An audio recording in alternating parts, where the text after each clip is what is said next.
எல்லாருக்கும் வணக்கம்.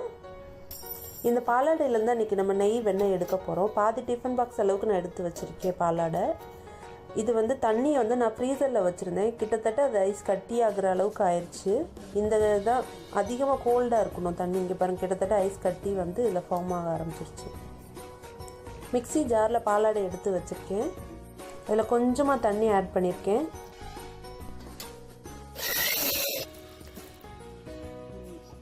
இன்னும் தனியாக பிரிஞ்சு வரலை, இன்னும் ரெடி அடிக்கலாம்.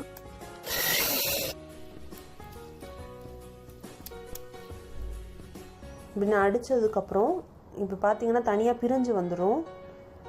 இப்போ வந்து பால் தனியாக பிரிஞ்சு வந்துருச்சு, அதில் இருக்கிற வெண்ணெய் தனியாக பிரிஞ்சு வந்துருச்சு, தண்ணியோட பால் வந்து போயிடுச்சு.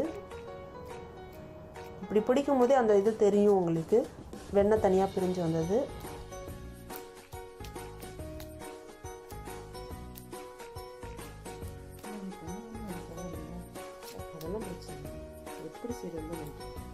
இந்த சத்தம் கேட்குதுல்ல, இதை வச்சு நீங்கள் கண்டுபிடிச்சிடலாம். தனியாக தெரியும் உங்களுக்கு அந்த இது எடுக்கிறது, வெண்ணெய் எடுக்கும்போது. இந்த மாதிரி பிழிஞ்சு அது ஒரு கொலக்கட்டை மாதிரி அந்த மாதிரி எடுத்திங்கன்னா நீங்கள் கொஞ்சம் கொஞ்சமாக ஜென்டிலாக கொஞ்சம் ட்ரை பண்ணுங்கள். அப்போ அந்த கீழே தண்ணியில் கொஞ்சம் வடிஞ்சு கையில் வெண்ணெய் மட்டும் உங்கள் கையில் வந்துடும். மிக்ஸி அந்த மாதிரி லைட்டாக நீங்கள் அடித்தாலே போதும், ரொம்ப அடிக்கணும்னு அவசியம் இல்லை. ரொம்ப அடிச்சிடாதீங்க, அடிச்சிங்கன்னா வெண்ணெய் உங்களுக்கு தனியாக வராது, எல்லாமே அந்த பால் மாதிரி மிக்ஸ் ஆகி தனியாக ஓடிடும்.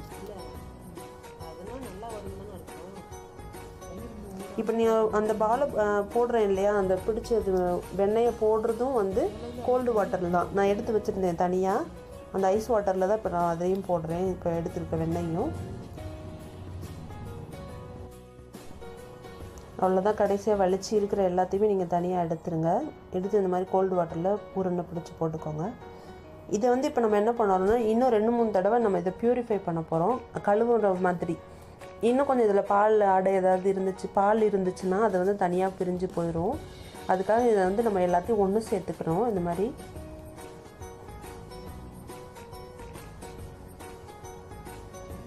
ஒன்று சேர்த்துட்டு இந்த தண்ணியிலே, இந்த குளிர்ச்சியான தண்ணியிலே வந்து நம்ம அலச போகிறோம். இப்போ ரொம்ப இல்லைன்னா மெதுவாக இப்படி நீங்கள் செஞ்சீங்கன்னா, இப்போ நீங்கள் பார்க்க தெரியும் அந்த கலர் வந்து மாறிட்டே இருக்கும். வெள்ளை கலரில் ஃபஸ்ட்டு இருந்தது, இப்போ கொஞ்சம் மஞ்சள் கலரில் அந்த கொழுப்பு மட்டும் வந்திருக்கும். இப்போ 2வது தடவை நான் அதை அலச போகிறேன்.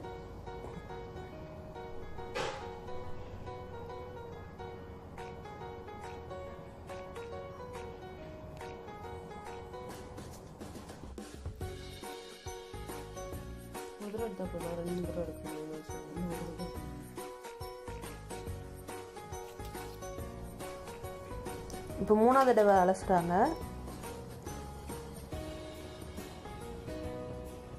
இந்த மாதிரி 3 தடவை எடுத்திங்கன்னா இந்த தண்ணியை பார்த்தீங்கன்னாலே உங்களுக்கு நல்லா தெரியும், அந்த பால் இது எல்லாமே வந்துருச்சு. இப்போ வெண்ணெய் மட்டும்தான் கையில் இருக்குது.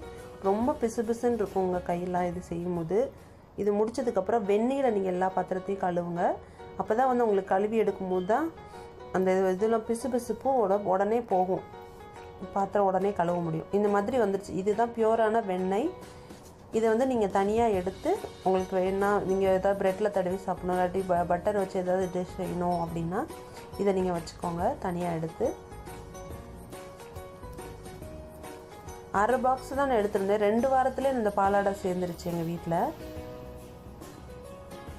இதை வந்து இப்போ நான் நெய்யாக உருக்குறேன். ஒரு சட்டியில் ரொம்ப மீடியமாக, ரொம்ப கம்மியாக வைக்கணும். நம்ம அடுப்பை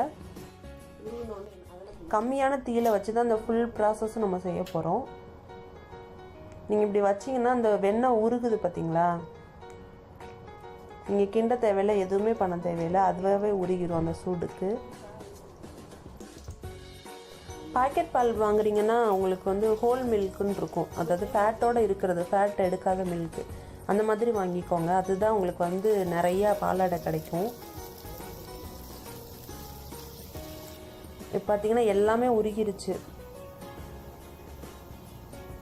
நெய் இப்போ ரெடி ஆகிடுச்சு. இப்போ நல்லா சலசலன்னு கொதிக்குது பாருங்கள், நெய் தனியாக பிரிஞ்சு வந்துருச்சு. இப்போது இன்னும் நம்மளுக்கு இதில் அந்த வேஸ்ட்லாம் இருக்க தான் செய்யும். நீங்கள் உருக்கணும்னு பார்த்தீங்கன்னா எவ்வளோ நுறையாக இருக்குது பாருங்கள். இதான் நெய், பியூராக நெய் ரெடி ஆகிடுச்சு. செம்மையாக வாசம் இருக்குது இப்போ எனக்கு. குழந்தைங்களுக்குலாம் வீட்டிலே நீங்கள் நெய் செஞ்சு கொடுங்க. அதுதான் உங்களுக்கு வந்து ரொம்ப ஹெல்த்தியாக இருக்கும். எந்த ப்ரிசர்வேட்டிவும் இல்லாமல் இருக்கும். இது வீட்டிலே விளைஞ்ச முருங்கை இலை. இது ஆர்கானிக் தான். வீட்டிலே எந்த வேறு மருந்து எதுவும் போடாதது. நெய் இப்போ ரெடி ஆயிடுச்சு. அந்த ப்ரௌன் கலரில் ரெடியாக வருது பார்த்தீங்களா, அந்த கசடு எல்லாம் ப்ரௌன் கலரில் கருகின மாதிரி கிட்டத்தட்ட அந்த மாதிரி ஆனதுக்கப்புறம் நீங்கள் அடுப்பை அமர்த்திடலாம். அடுப்பை அமர்த்திட்டு அதில் வந்து முருங்கை இலையை நான் போடுறேன். ஆஃப் பண்ணிவிட்டு தான் நீங்கள் போடணும், இல்லைன்னா அது கருகிரும். போட்ட உடனே அது முருங்கை இலையோட சாறு இறங்குது. வாசம் ரொம்ப அருமையாக இருக்குது.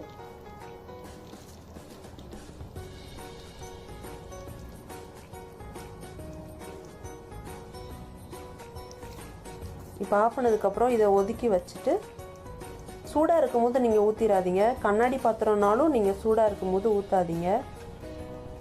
நான் அது மாதிரி ஃபஸ்ட் டைம் ஊற்றும் போது கண்ணாடி பாத்திரமே உடஞ்சி போச்சு. ஆறுனதுக்கப்புறம் இந்த மாதிரி ஆற வச்சு அந்த கசடுலாம் இறங்குனதுக்கப்புறம் கொஞ்சம் கொஞ்சமாக எடுத்துக்கோங்க. இந்த மிச்சம் இருக்கிறத வந்து நீங்கள் தோசை அந்த மாதிரி இதுக்கு யூஸ் பண்ணிக்கலாம். நல்லா தான் இருக்கும். கொஞ்சம் கொஞ்சமாக நான் எடுத்து ஒரு பாட்டில் வந்துடுச்சு. பொங்கலுக்கு அவசரமாக தேவைப்பட்டனால கொஞ்சம் எடுத்துட்டேன். இந்த பாக்ஸ் ஃபுல்லாக இருந்துச்சு. மணல் மணலாக நெய் அருமையாக வந்திருக்கு. நீங்களும் செஞ்சு பாருங்கள்.